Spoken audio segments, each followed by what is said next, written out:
Chegou a hora de você programar o seu primeiro jogo de verdade, do zero, sem engines. Apenas código. Redobre a atenção porque esse episódio vai ser denso.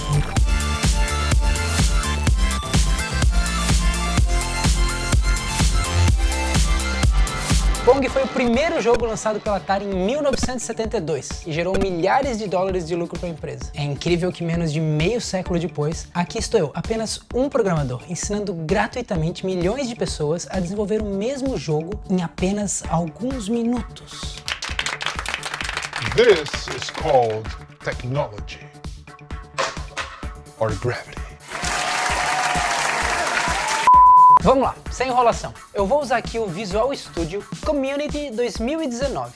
Lá no episódio 2, eu mostrei como instalar o Visual Studio 2017. O processo é parecido. Se você ainda não instalou, dá uma olhada lá no episódio 2. Abri o Visual Studio e nessa tela inicial eu clico em Create a New Project. Depois eu seleciono essa opção Console App e clico em Next no canto inferior direito. Aqui eu preciso escolher um nome para o projeto. Eu vou chamar o meu de Prong. Programador, Pong, sacou? Depois eu clico em Create no canto inferior direito. Pronto, o Visual Studio criou esse código inicial para você. Eu vou apagar aqui algumas coisas que não vão ser necessárias.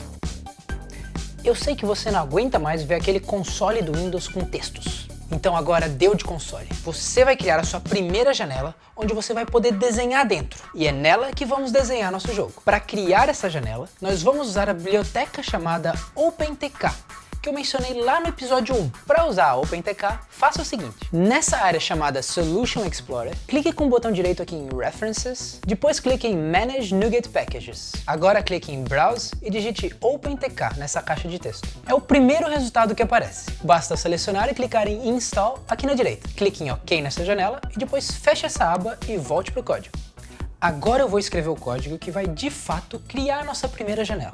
Você ainda não vai entender direito algumas coisas aqui, principalmente porque você ainda não aprendeu uma coisa chamada orientação a objetos. Mas não se assuste, fique comigo até o final, porque o meu objetivo aqui é fazer você entender o principal, a essência da lógica do Pong. Mesmo você não entendendo tudo, no final desse vídeo eu quero que você tenha em mãos um código que você se sinta confortável para poder modificar e brincar à vontade. Por enquanto, apenas assuma que o que eu vou escrever agora serve para criar a janela. É assim, primeiro eu escrevo using OpenTK, ponto e vírgula aqui em cima, depois, do lado desse nome Program, eu vou escrever dois pontos, Game Window. E por fim, aqui dentro da função main, eu vou escrever o código que vai de fato criar a janela quando a gente rodar esse programa. É isso aqui, New Program, abre e fecha parênteses, ponto, run, abre e fecha parênteses, ponto e vírgula. Feito! Agora clique em Start aqui em cima para rodar esse programa.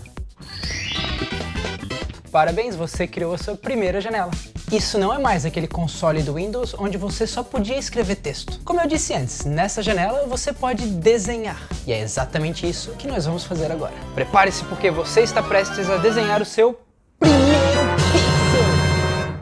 Para fazer isso, vamos ter que declarar uma função com um nome meio estranho aqui. Ela não retorna nada, então o tipo de retorno é void. O nome da função é onRenderFrame, que significa ao renderizar quadro em português. Ela tem um parâmetro que vamos chamar de e ele é desse tipo também estranho chamado FrameEventArgs. E antes da função, temos que escrever outras duas palavras que ainda não sabemos para que servem. Portanto, escreva, mas ignore. São elas: Protected e Override. Pronto! É aqui, dentro do bloco de código dessa função estranha, que nós vamos escrever o código para desenhar o nosso pixel dentro da janela. Só que para fazer isso, eu preciso antes te perguntar uma coisa bem básica.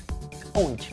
Em que parte da janela você quer desenhar? Não dá para simplesmente apontar com o dedo. Você tem que dizer isso para o computador via código. Por isso, para começar a responder essa pergunta, nós precisamos saber qual o tamanho da nossa janela. Quantos pixels de largura e quantos pixels de altura ela tem. Como você sabe, pixels são esses quadradinhos bem pequenos que formam as imagens na tela do nosso computador. Para saber quantos quadradinhos tem na nossa janela, você não precisa olhar o seu monitor bem de perto para contar. Existem variáveis que guardam essa informação pra gente e podemos acessar elas aqui no código. São essas: clientSize.width, que guarda a largura da janela em pixels, e clientSize.height, que guarda a altura da janela. Você percebeu que quando rodamos esse programa, junto com a nossa janela, abriu-se um consolezinho aqui do lado. Ele não te largou. Então ainda podemos usar console.writeLine para imprimir mensagens nesse console. Isso é bastante útil. Quer ver? Vamos usar console.writeLine para imprimir o valor dessas variáveis que guardam o tamanho da nossa janela. Assim.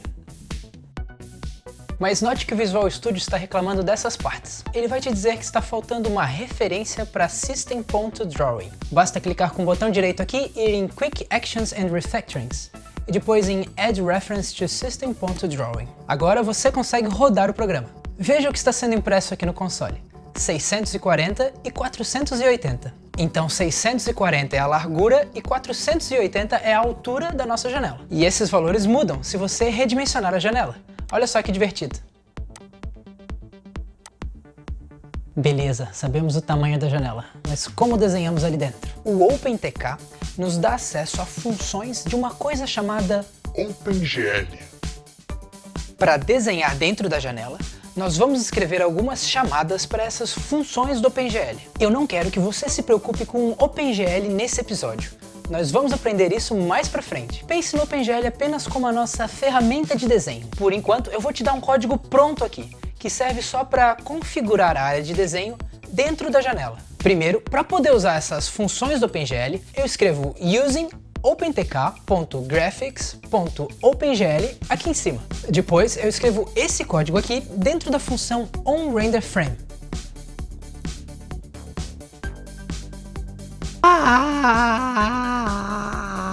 Não se assusta.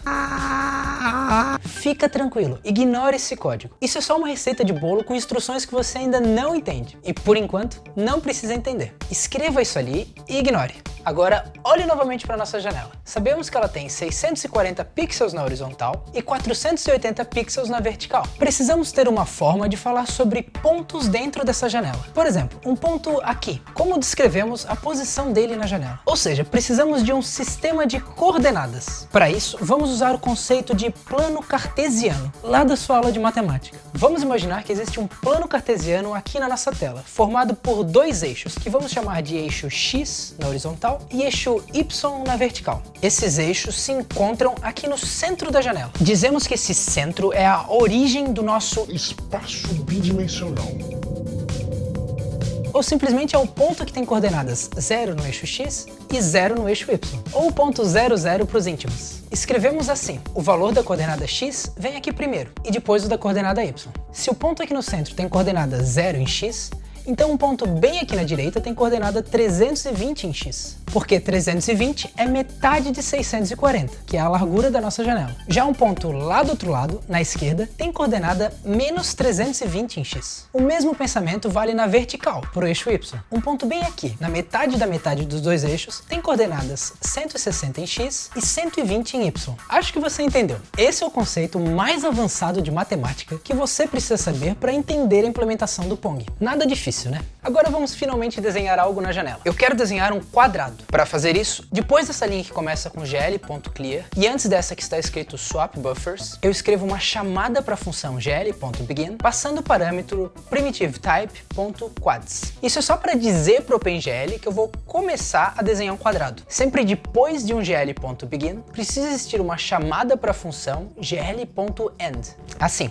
Como você sabe, um quadrado tem 4 lados e também 4 vértices. Então, entre esses dois comandos, eu vou escrever outros comandos que vão especificar os valores das coordenadas no eixo X e Y de cada um dos 4 vértices que formam esse quadrado que eu quero desenhar. Em outras palavras, eu vou dizer qual é a posição de cada vértice do quadrado. Para fazer isso, eu uso essa função chamada gl.vertex2. Essa função aceita dois parâmetros. O primeiro é o valor da coordenada X e o segundo o valor da coordenada Y. Eu vou dizer que o primeiro vértice do meu quadrado vai ter coordenadas menos 0.5 em X e menos 0.5 em Y.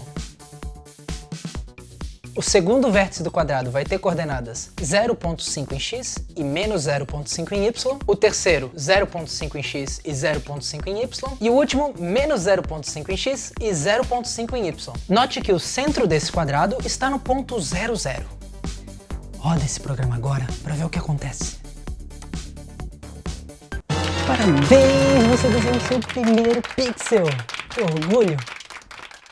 Tá vendo não? Ele tá ali, bem no meio da tela. Bem pequenininho ali, ó. Ó, branquinho. Bem pequenininho.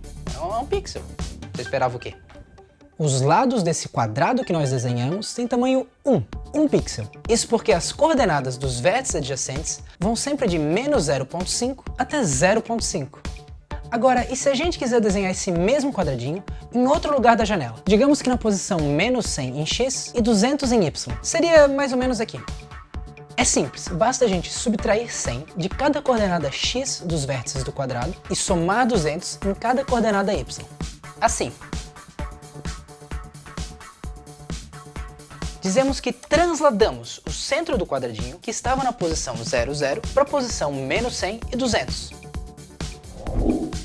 Chegou a hora de usar o poder das funções que eu mencionei no episódio anterior. Ao invés de escrever esse código diretamente aqui, vamos criar uma função chamada desenhar quadrado e vamos passar o valor das coordenadas x e y do centro desse quadrado como parâmetros dessa função. Assim teremos uma função que desenha um quadrado em qualquer lugar da janela. Basta escrever void desenhar quadrado, abre e fecha parênteses. Essa função vai ter dois parâmetros, e os parâmetros são separados por vírgula. Então aqui dentro dos parênteses eu escrevo int espaço x, vírgula, int espaço y. Agora eu vou mover todo esse código aqui para dentro da nova função.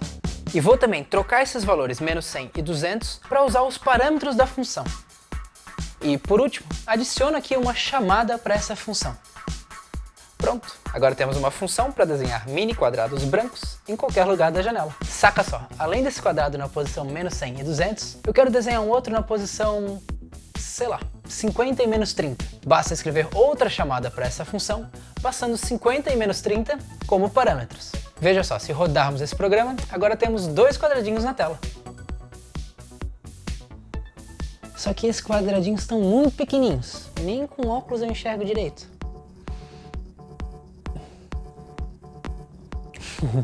Vamos adicionar outros dois parâmetros aqui nessa função para permitir escolher o valor da largura e da altura do quadrado.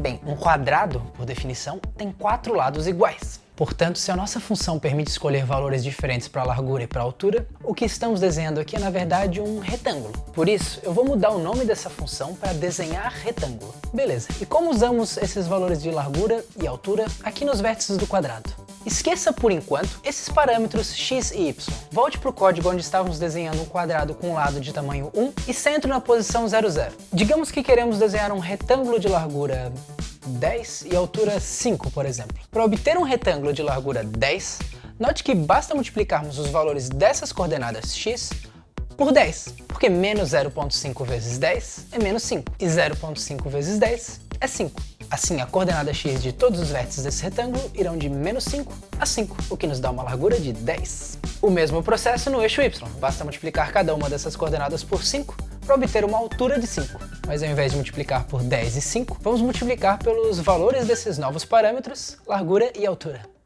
E a soma dos parâmetros x e y continua ali.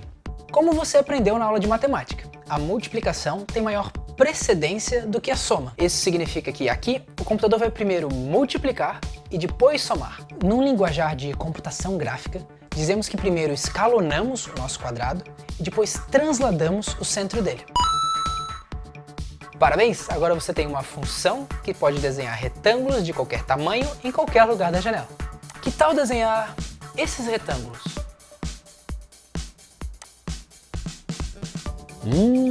Isso tá com uma carinha de Pong. O único problema é que esses retângulos estão meio parados. Mas vamos adicionar um pouco de movimento.